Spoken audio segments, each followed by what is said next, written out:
আসসালামু আলাইকুম। আপনারা দেখছেন পপুলার বাংলা মিডিয়া। খেজুরের রস কিভাবে খেলে মিলবে উপকার? শীতকাল মানেই লোভনীয় খেজুরের রস। শীত যত বাড়তে থাকে এই রসের চাহিদা তত বাড়তে থাকে।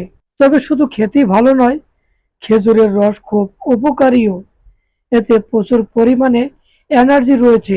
খেজুরের রস গাছ থেকে নামানোর পর সূর্যের আলো ফোটার আগেই খেতে হয়। আবার এই খেজুরের রস জাল দিয়ে তৈরি হয় গুড়। মিষ্টি পায়েসের স্বাদ 3 গুণ বাড়িয়ে দেয় এই গুড়। চিকিৎসকরা জানান খেজুরের রস কাঁচা খাওয়া যায়, আবার জাল দিয়ে গুড় তৈরি করেও খাওয়া যায়। গুড়ে আয়রন বেশি থাকে এবং হিমোগ্লোবিন তৈরিতে সহায়তা করে।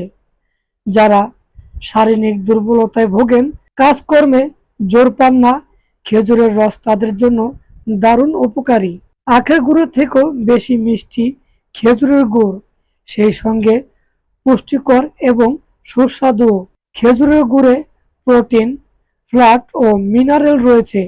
তবে ডায়াবেটিক্স রোগীদের এই খেজুরের রস এড়িয়ে যাওয়া উচিত। চিকিৎসকরা খেজুরের রসকে প্রাকৃতিক এনার্জি ড্রিঙ্কস বলেন। এতে গ্লুকোজের পরিমাণ বেশি থাকে। একজন সুস্থ মানুষ সকালে 1 থেকে 2 গ্লাস খেজুরের রস খেতে পারেন। সকালে খালি পেটে খেলেও সমস্যা নেই, যেহেতু এটি এনার্জি ড্রিঙ্কস, তাই শরীরে শক্তি যোগায়। তবে রাখতে হবে খেজুরের রসে যেন কোনো পোকামাকড় মুখ না দেয়। বাদুড় বা পাখির মুখ দেওয়ার রস খেলে অসুস্থ হতে পারেন।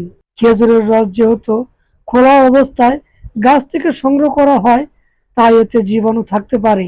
কাজেই রস হালকা আছে ফুটিয়ে নেওয়াই ভালো। আজ এ পর্যন্তই। দেখা হবে পরবর্তীতে নতুন কোনো ভিডিও নিয়ে।